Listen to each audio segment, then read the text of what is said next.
Muy buenos días, bendiciones mis amados. Qué gozo poder estar otra vez aquí reunidos para adorar al Señor. Bueno, el día de hoy vamos a estar hablando acerca de las maquinaciones del enemigo, como dijo el apóstol. Y quiero comenzar diciéndole de que nosotros como hijos de Dios es necesario que estemos despiertos. Es necesario que nosotros estemos activados, despiertos, que tengamos los ojos y los oídos espirituales muy abiertos para poder percibir lo que está pasando. ¿Sabe? Porque muchas veces el problema es que en la iglesia hay gente que, claro, vinimos al Señor y estamos viviendo una vida como muy, por así decir, muy, tal vez tenemos muchas batallas o muchas cosas que nos pasan en nuestra vida y decimos, ¿por qué será? Y es que sí, nosotros venimos al Señor y en el Señor tenemos paz, pero también recuerde que cuando nosotros nos pasamos al mundo de la luz, el enemigo no está contento con eso. Él va a querer destruir nuestra vida espiritual, él va a querer alejarnos del Señor. Y él va a empezar a hacer cosas para eso, para alejarnos del Señor. Y es necesario que nosotros estemos despiertos, que nosotros cuidemos lo que tenemos, lo que Dios nos ha dado. Él no nos puede pillar desprevenidos. Entonces quiero que comencemos leyendo un texto bíblico en 2 de Corintios, capítulo 2, versículo 10 al 11. Vamos a leerlo. Aquí es algo que le estaba diciendo el apóstol Pablo a los corintios. Vamos a ver, dice de la siguiente manera, 2 de Corintios 2, versículo 10 al 11. Y al que vosotros perdonáis, yo también, porque también yo lo he perdonado. Si algo he perdonado por vosotros, lo he hecho en presencia de Cristo, para que Satanás no gane ventaja alguna sobre nosotros, pues no ignoramos sus maquinaciones. Ok, qué interesante. Aquí dice de que Él ha perdonado. En este contexto, el apóstol Pablo se está refiriendo a pecados terribles que se habían cometido en medio de los corintios. Y aquí Él habla, dice de que los ha perdonado para que no tengan efecto las maquinaciones del enemigo, o sea, para no ignorar las maquinaciones del enemigo. Poniéndolo bien, nosotros como líderes, cuando una persona se arrepiente, cuando una persona ha pecado, se ha equivocado y se arrepiente genuinamente, nosotros tenemos no solo que perdonar a esa persona, sino que ayudarlo a que esa persona sea restaurada. ¿Qué pasa cuando una persona se equivoca, cae, la persona se arrepiente genuinamente? Si nosotros no la perdonamos, o si la perdonamos pero la dejamos ahí, no le estamos dando el beneficio que sea restaurada, y entonces el enemigo se va a aprovechar de esa situación para entonces tomar a esa persona, se va a aprovechar de la situación. Es necesario que nosotros perdonemos y ayudemos a restaurar a las personas. Ese es el trabajo de un líder. Nosotros como líderes, cuando hay una persona con genuino arrepentimiento, tenemos el trabajo de darle el beneficio de ser restaurado, de ayudarlo. Eso es lo que nosotros tenemos que hacer como líderes. Entonces, ¿qué significa la palabra maquinaciones? Según el diccionario, maquinaciones es una acción o plan generalmente malintencionado, preparado en secreto y con astucia para conseguir su fin, en sinónimo de intriga, trama, confabulación, conspiración. Entonces, la palabra maquinar aquí se está refiriendo a tramar, se refiere como a hacer un plan, hacer algo. Y está hablando, maquinación es como un esquema, algo que nosotros vamos, como algo que construyen o algo que van planeando con un propósito generalmente negativo. Entonces, sabiendo esto, el apóstol Pablo dijo esto en 2 de Corintios. Estamos hablando más de 100 años después de que Cristo haya resucitado. ¿Qué quiere decir esto? Que a pesar que el Señor Jesucristo ya haya resucitado, nosotros igual tenemos que estar pendientes. Nosotros tenemos que no ignorar las maquinaciones del enemigo. Ahora, habiendo definido qué es maquinación, nosotros necesitamos entender cómo es que opera el enemigo. Nosotros sabemos que Dios tiene una naturaleza de amor, una naturaleza de proveedor, una naturaleza de Dios todopoderoso. Igual el enemigo tiene su naturaleza. Y Dios y el enemigo actúan, o su naturaleza es prácticamente de manera contraria. Entonces, tenemos que entender cuál es la naturaleza del enemigo y cómo es que el enemigo opera para poder estar pendientes y para no dejar lugar a él. La naturaleza del enemigo, vamos a hablar basado en la escritura, tenemos unas 6 características de las cuales vamos a hablar. Primero, el enemigo es un ladrón. Segundo, es un homicida. Tercero, es un destructor. Cuarto, es un mentiroso, es engañador. Y sexto, es acusador. Entonces, obviamente nuestro Dios es todo lo contrario a esto que estamos viendo acá. Si el diablo es un ladrón, nuestro Dios todopoderoso es nuestro proveedor. Si el diablo es un homicida, nuestro Señor es el dador de la vida. Si el diablo es un destructor, nuestro Dios es un edificador. Si el diablo es un mentiroso, nuestro Dios es la verdad. Si el diablo es acusador, nuestro Dios es libertador. Él es el que nos cubre, nos guarda y nos liberta. Entonces, ahora nosotros sabemos que el diablo no puede actuar contra nosotros sin que nosotros hayamos dejado un espacio, un vacío donde él puede ocuparlo para actuar contra nosotros. Mire, vamos a leer Juan capítulo 10, versículo 10, que nos habla de esto que le decía, de la naturaleza del enemigo. Juan 10, versículo 10. El ladrón no viene sino para hurtar y matar y destruir. Yo he venido para que tengan vida y para que la tengan en abundancia. Entonces dice que el ladrón no viene solamente que para hurtar, matar y destruir. Y Jesús vino prácticamente para lo contrario, para que tengamos vida y la tengamos en abundancia. Entonces, todo aquello que el diablo es, Jesús vino, para así decirlo, para contrarrestarlo, para deshacerlo. Él vino para salvarnos. Así como el enemigo quiere destruirnos, Dios vino para darnos salvación. Ahora, ¿cuántas veces el enemigo nos ha querido robar cosas o nos ha robado cosas? De cualquier término que estemos hablando, cualquier área que estemos hablando, el enemigo nos ha robado cosas. Y muchas veces nosotros tenemos la tendencia de decir de que el Señor me lo va a devolver multiplicado. Pero no es que el Señor me lo va a devolver multiplicado. El que nos robó nos lo tiene que devolver. Entonces, a veces nosotros hacemos responsable a Dios de cosas que Él no ha hecho. Si el enemigo nos robó, el enemigo nos tiene que devolver lo que nos ha robado. Miren lo que dice Proverbios 6, versículo 30 al 31. Aquí nos habla un poco de esto, Proverbios capítulo 6, versículo 30 al 31. Dice de la siguiente manera: no tienen en poco al ladrón si hurta para saciar su apetito cuando tiene hambre, pero si es sorprendido, pagará 7 veces, entregará todo el haber de su casa. O sea que el que tiene que restituir eso es el ladrón, tiene que devolverlo y 7 veces. Entonces no le pidamos a Dios de que Él nos devuelva lo que nos han robado, sino que el ladrón tiene que devolvernos lo que nos ha robado. Ahora veamos Juan capítulo 8, versículo 44. Aquí nos habla del enemigo como un homicida. Juan capítulo 8, versículo 44 dice de la siguiente manera: vosotros sois de vuestro padre el diablo, y los deseos de vuestro padre queréis hacer. Él ha sido homicida desde el principio, y no ha permanecido en la verdad, porque no hay verdad en él. Cuando habla mentira, de suyo habla, porque es mentiroso y padre de la mentira. Aquí dice de que no hay verdad en Satanás. Aquí está diciendo de que él es el padre de la mentira.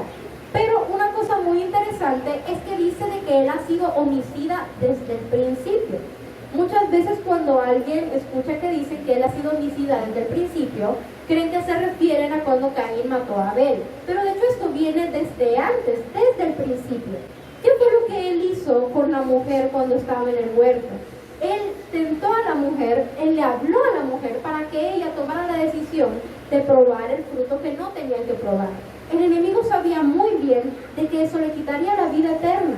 O sea, él es homicida desde el principio, le estaba quitando la vida eterna. Y nuestra labor como hijos de luz es que nosotros podamos llenar de la luz del Evangelio a todas aquellas personas que el enemigo quiere robar su vida. Miren que el enemigo trata de matar nuestra vida espiritual. La vida del cuerpo es algo que sí puede ser atacado, pero sabes, si nosotros fallecemos cuando sea el tiempo del Señor y estamos en Cristo, para nosotros eso es ganancia. Nuestra alma es salvada. Pero ¿qué es lo que pasa? Debe ser un dolor terrible cuando una persona fallece y no conoció del Señor.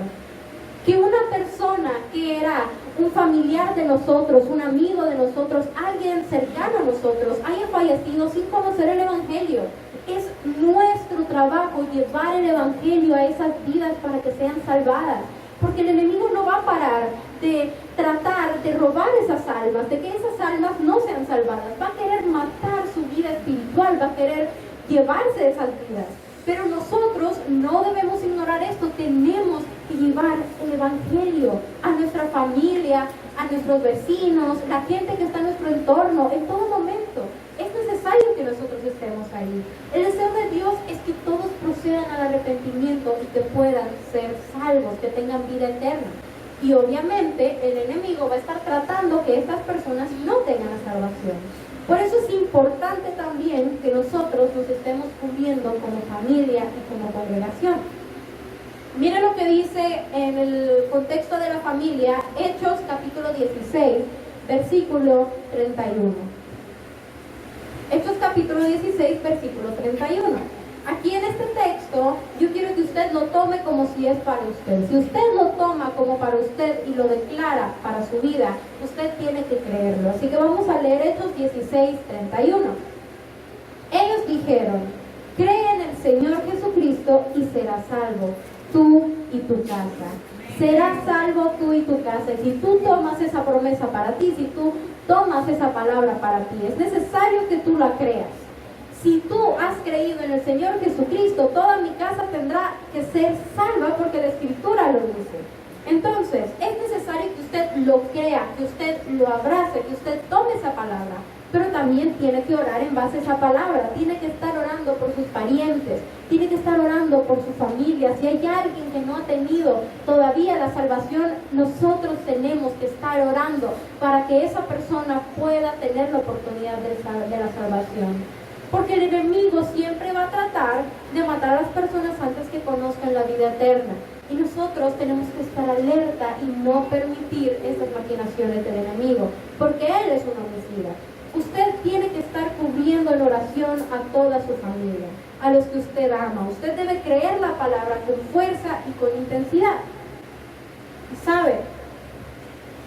Nosotros tenemos que estar orando, tenemos que estar cubriendo a nuestra familia constantemente. Quizá tal vez estas cosas son bastante sencillas, pero es necesario que nosotros las recordemos, porque muchas veces se nos olvida. Tal vez cuando vinimos al Señor, nosotros estábamos enamorados del Señor y estábamos tan gozosos y le contábamos a todo mundo, orábamos por nuestra familia, pero tal vez llega un momento donde como no vemos un cambio, nosotros decimos, o sea, como que o se nos olvida, o tal vez ya pasó la costumbre y seguimos normal. Usted, si ve a sus familiares, siga orando por ellos. Aproveche la oportunidad de decirle, aunque tal vez la persona no esté en Cristo, no me permites orar por ti, y esté orando constantemente por esas personas. Que si se siente mal, tome la oportunidad para orar por él. Voy a orar por ti para que el Señor te sane. Y empieza a orar por su familia, empieza a orar. Si usted tiene hijos, ore por sus hijos. Igual los hijos por sus padres. Tenemos que estar orando para que la familia sea salva. ¿Sabe? La maldición de un padre hacia su hijo es fuerte, pero más fuerte es la bendición de una madre o de un padre hacia su hijo. Como madres o padres tienen la responsabilidad de estar bendiciendo y estar orando a sus hijos para que no se desvíen del camino. Aproveche cuando sus hijos vayan a salir, ore por ellos, cúbralos, declare que ellos van a ser protegidos, que no se van a desviar del camino. Porque sí hay que instruirlos y también orar por ellos, que sean limpiados de cualquier cosa. Porque muchas veces, sobre todo las generaciones de ahora, están muy expuestas a muchísimas cosas que tal vez antes no era tan fácil conseguir. Ahora es muy fácil que los jóvenes estén expuestos a diferentes situaciones donde ustedes no van a poder estar presentes para estar ahí y decirle a su hijo qué hacer. Tienen no solamente que instruirlos, sino también orar por ellos para que el Señor y el Espíritu Santo les dé el discernimiento de qué hacer. Y que Dios nos cuide para que no se metan en cosas que no tengan que hacer, para que no se pierdan. Ahora, dijimos que el enemigo es un destructor. Miremos 1 de Pedro capítulo 5, versículo 8 al 9. 1 de Pedro 5, 8 al 9, dice de la siguiente manera: sed sobrios y velad. Repita conmigo: sed sobrios y velad. Porque vuestro adversario, el diablo, como león rugiente, anda alrededor buscando a quien devorar, al cual resistid firmes en la fe, hablando que los mismos padecimientos se van cumpliendo en vuestros hermanos en todo el mundo. Dice, sed sobrios y velad. ¿Qué quiere decir esto? Sed sobrios. ¿Qué significa ser sobrios? Quiere decir, estemos alerta, estemos despiertos. Ser sobrios también tiene que ver con ser prudentes y no ser exagerados en las cosas que hacemos. Pero dice, ser sobrios y velad. Tenemos que estar despiertos espiritualmente, no podemos quedarnos dormidos.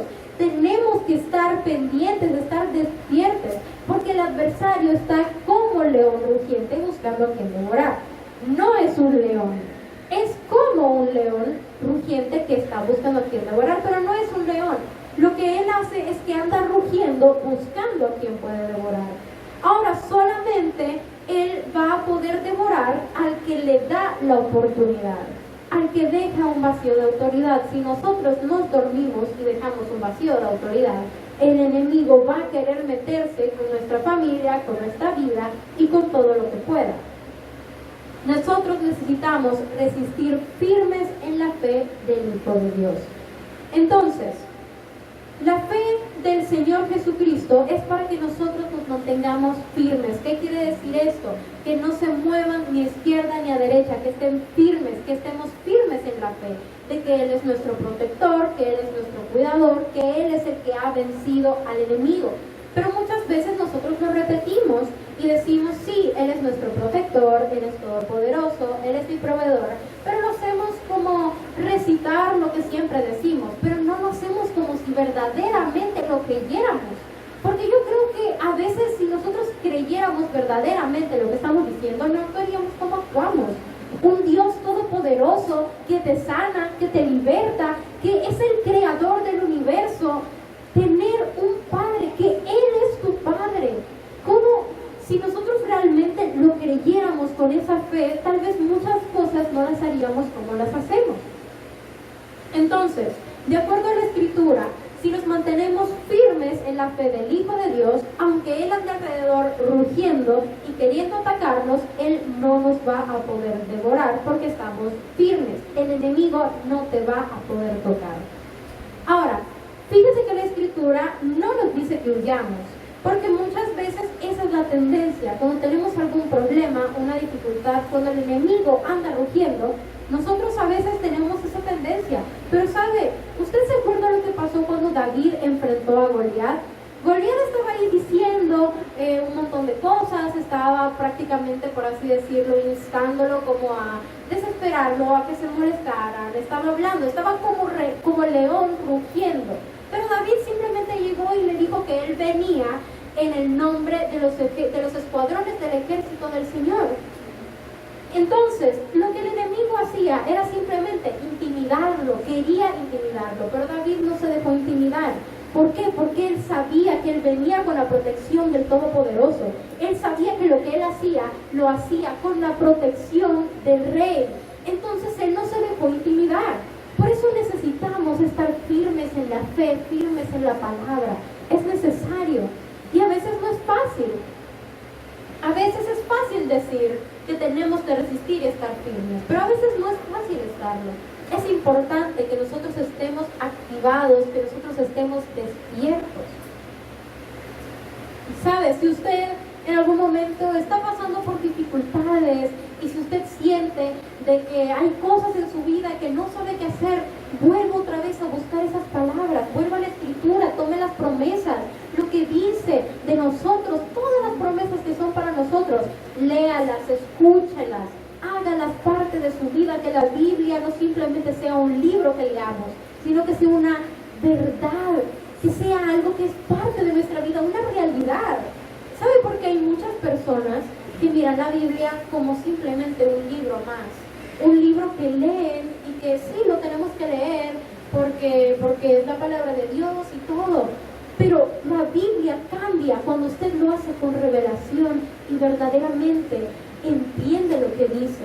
No es simplemente leerlo de vago y cumplir con una cantidad que vamos a leer todos los días, que es necesario leer. Pero ¿cuál es el punto?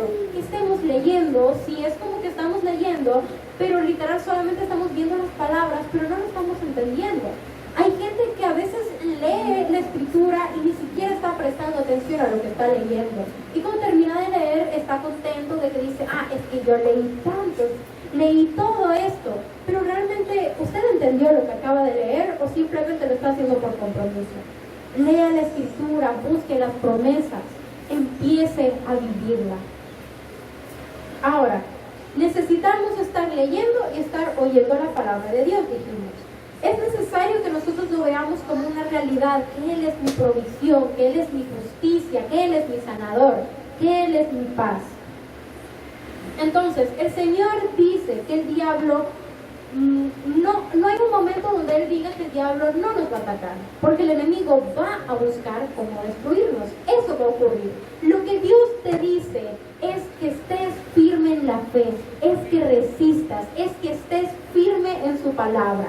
Que nosotros no tendremos que huir del enemigo, el enemigo tendrá que huir de nosotros.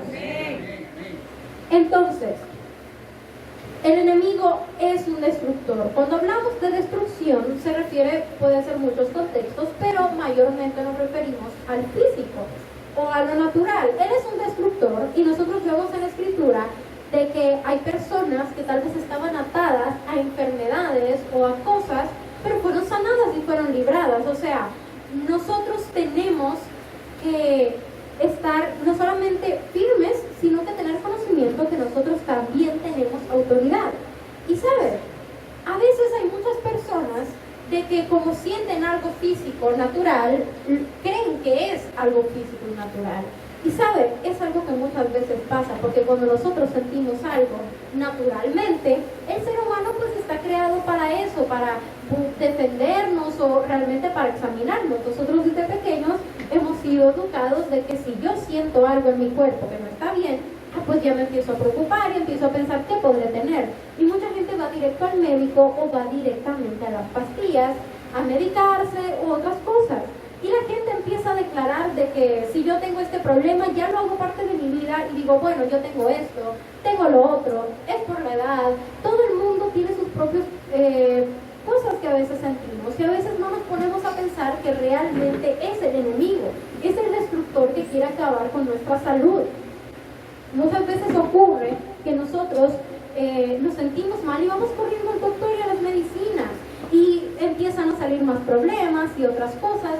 Pero el Señor vino para darnos vida y vida en abundancia. Y sabe, el Señor es nuestro sanador. Él es el que nos restaura. Él es el que nos sana. Entonces nosotros como hijos de Dios, si yo lo veo como una realidad, no voy a ir corriendo a un médico, voy a ir corriendo a mi médico, que es el Padre Celestial que está en los cielos. Él me sana, Él restaura. ¿Quién va a poder curar mejor una enfermedad del cuerpo que el diseñador de ese cuerpo? Y sabes, encima hay muchas enfermedades que no son naturales, son consecuencias, cosas producidas por el Espíritu. Y tenemos que discernir cuando algo que estamos viviendo es algo por algún descuido de nosotros, puede ser un resfriado o alguna situación que nosotros buscamos por no cuidar nuestro cuerpo. Porque recordemos, nosotros somos templo del Espíritu Santo y para poder cumplir con el propósito que Dios nos ha dado, es necesario que cuidemos nuestro cuerpo. Y obviamente a veces si nosotros no cuidamos nuestro cuerpo, pues nosotros no lo buscamos y tenemos problemas. Pero también hay cosas que vienen del enemigo, no todo es natural.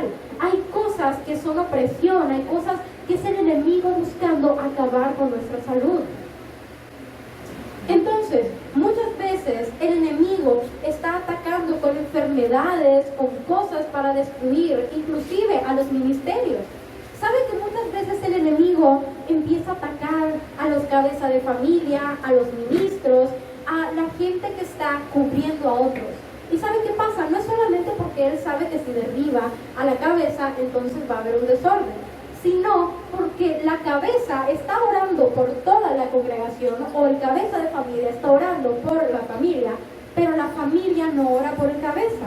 Y la congregación no ora por el ministro a cargo, no oran por los pastores. ¿Qué es lo que pasa? De que si nos están cubriendo a nosotros, nosotros también tenemos que cubrir no solamente a nuestros hijos o a los hermanos, sino también cubrir a nuestra cabeza, a nuestros padres, a esta gente que está a cargo de nosotros.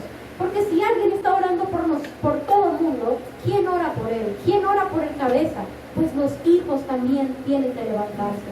Padres, orar por sus hijos; iglesia, orar por los pastores, por el ministro. Eso es importante.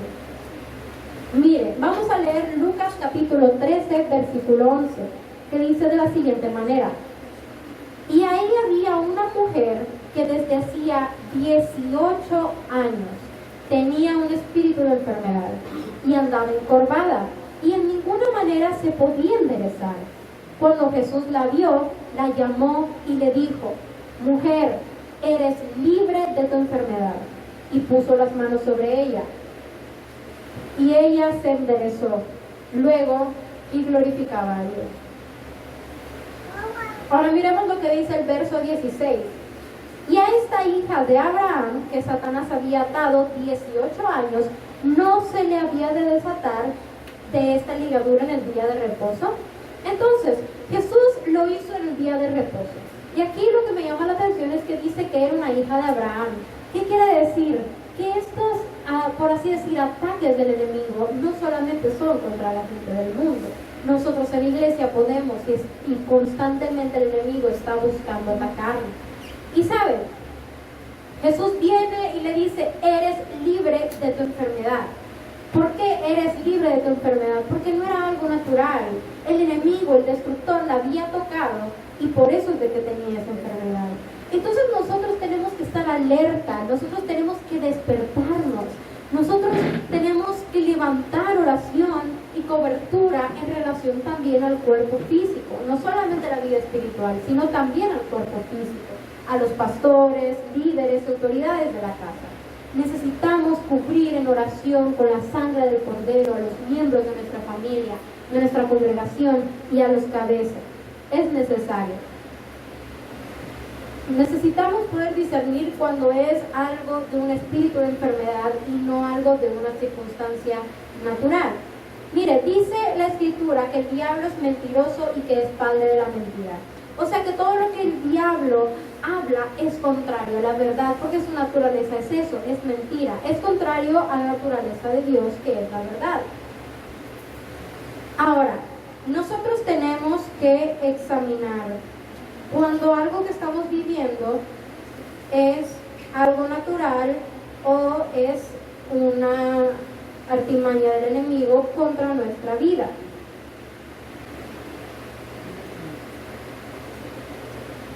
Ahora, vamos a hablar acerca de... Vamos a hablar de que...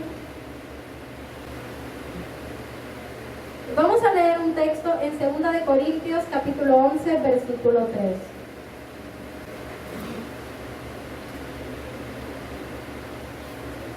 Aquí hablamos acerca del enemigo como mentiroso. 2 de Corintios 11:3 dice de la siguiente manera: pero temo que como la serpiente con su astucia engañó a Eva, vuestros sentidos sean de alguna manera extraviados de la sincera fidelidad a Cristo. O sea que aún en este tiempo el apóstol Pablo les estaba advirtiendo y les decía que cuidado y que podían llegar a ser engañados porque él es un engañador. Entonces, a través de los sentidos, porque él engañó a Eva, a través de los sentidos naturales, pues se fue engañada. Y nosotros tenemos que someter los sentidos naturales a los sentidos espirituales, estar sometidos al gobierno y a la verdad de Dios, tiene que estar sometido a la verdad. ¿Sabe? Es necesario que nosotros tengamos cuidado con no dejarnos engañar. A veces hay personas de que compran, por así decir, prendas o tal vez carteras, joyería, que prácticamente imitan joyería o cosas más caras. Y a veces hay gente que se puede llegar a engañar con esas cosas si las imitaciones están bien hechas. Pues igual lo mismo pasa con nosotros. Tenemos que cuidarnos de que a veces Él nos pinta cosas como si fueran buenas, pero realmente no son tan buenas. Eso a veces pasa y nosotros tenemos que tener sometidos los sentidos, a los sentidos naturales, a los sentidos espirituales. Él le habló a Eva como si la manzana se veía bien, deliciosa, como si era buena para comer. Entonces ella se dejó ir por los sentidos naturales y no por lo que Dios les había dicho. Entonces por eso fue que cayó. Tenemos que tener mucho cuidado porque el enemigo va a tratar de meter cosas como buenas que realmente no son tan buenas para nosotros. Es una de las artimañas del enemigo. Mire Zacarías capítulo 3, versículo 1 al 4. Zacarías 3, versículo 1 al 4. Me mostró el sumo sacerdote, el cual estaba delante del ángel de Jehová, y Satanás estaba a su mano derecha para acusarle. Repita conmigo, acusarle. Y dijo Jehová a Satanás: Jehová te reprenda, oh Satanás. Jehová que ha escogido a Jerusalén te reprenda. ¿No es este un tizón arrebatado del incendio? Y Josué estaba vestido de vestiduras viles y estaba delante del ángel. Y habló el ángel y mandó a los que estaban delante de él, diciendo: quitadle esas vestiduras viles. Y a él le dijo: mira, que he quitado de ti tu pecado y te he hecho vestir ropas de gala. Mire qué bonito. Entonces, cuando nosotros cometemos algún error, cuando nosotros pecamos, cuando nosotros caemos, nosotros venimos y nos arrepentimos delante del Señor genuinamente, porque hay gente que a veces no lo hace por culpa. Nosotros no podemos actuar por culpa. No es que si yo hago algo, me siento culpable por lo que hice, pero no me arrepiento de lo que hice. Nosotros tenemos que arrepentirnos, porque muchas veces hay gente que sigue cometiendo el mismo pecado y cree que se arrepiente porque tiene culpa, pero realmente no, porque si se arrepintiera, se arrepentiría de haber hecho eso y no quererlo volver a hacer. Sin embargo, mucha gente sí lo quiere seguir haciendo, nomás que solo tiene culpa. Entonces ahí hay que trabajar con la iniquidad, con la raíz de iniquidad, para poder sentir por ese pecado lo mismo que Dios siente. Pero no podemos actuar por culpa, sino por arrepentimiento. Entonces, también tenemos que entender que cuando nosotros nos arrepentimos genuinamente y venimos delante del Señor, Él nos limpia, Él nos cambia las vestiduras. Nosotros a veces pecamos y todo, pero si nosotros nos arrepentimos genuinamente, el Señor nos perdona y se olvida de ese pecado. Y la naturaleza de Dios no es acusada por el pecado que tú hayas cometido, del que sea. El Señor jamás te va a juzgar. Él va a buscar restaurarte, te va a limpiar de ese pecado, para que tú seas restaurado. Sin embargo, el enemigo es todo lo contrario. Él va a querer condenarte, él va a querer acusarte, él va a empezar a meter pensamientos en tu cabeza, él va a estarte acusando. El Señor Todopoderoso con su sangre te limpia, te purifica, no se acuerda más de él.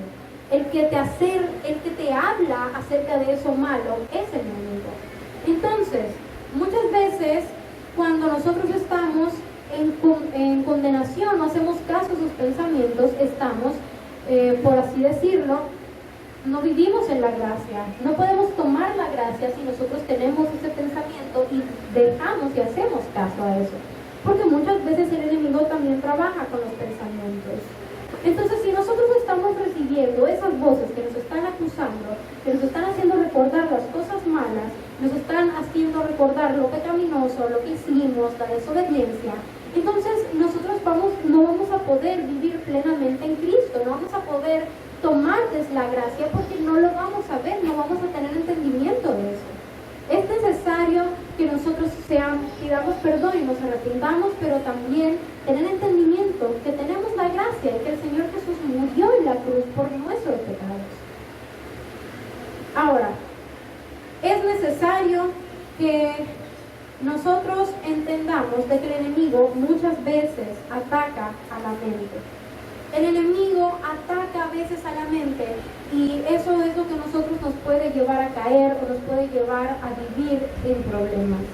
¿Sabes? Sin importar el pecado que nosotros hayamos cometido, es necesario que nosotros entendamos que el Señor nos perdona. Yo quiero pedirle que se ponga de pie en este momento. Es necesario que nosotros renunciemos a todo esto.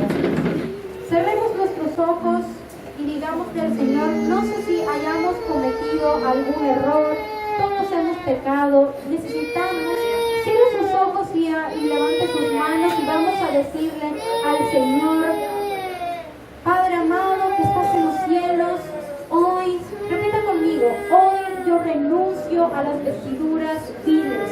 Este día yo tomo las vestiduras reales que el Dios Todopoderoso me pone. Yo me declaro libre, yo me declaro libre en el nombre poderoso de Jesús.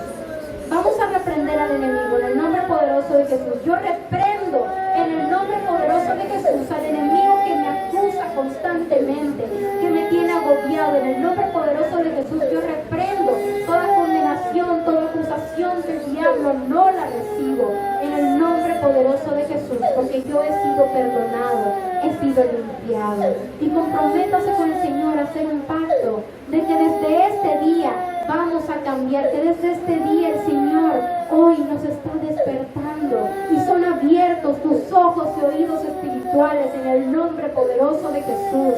Son abiertos tus ojos y oídos espirituales y eres despertado para comenzar a ver desde el plano espiritual, para que no te dejes vencer con los pensamientos, con las cosas de la vida natural. En el nombre poderoso de Jesús, pon tu mano en tu mente y declara en el nombre poderoso de Jesús de que lleva todo pensamiento a la obediencia a Cristo. En el nombre poderoso de Jesús, diga: yo renuncio a toda idea destructiva, yo renuncio a toda idea de destrucción, yo renuncio a todo pensamiento de atadura que me condena. En el nombre poderoso de Jesús, yo pienso en lo bueno, en lo santo y en lo puro. Yo pienso en lo que es de buen nombre. Yo declaro restauración en mi pensamiento a la mente de Cristo en el nombre poderoso de Jesús. Declaramos que este es un pueblo que conoce a Dios, un pueblo que no ignora las maquinaciones del enemigo. En el nombre poderoso de Jesús declaramos victoria en la familia, declaramos victoria en su vida, en el nombre poderoso de Jesús.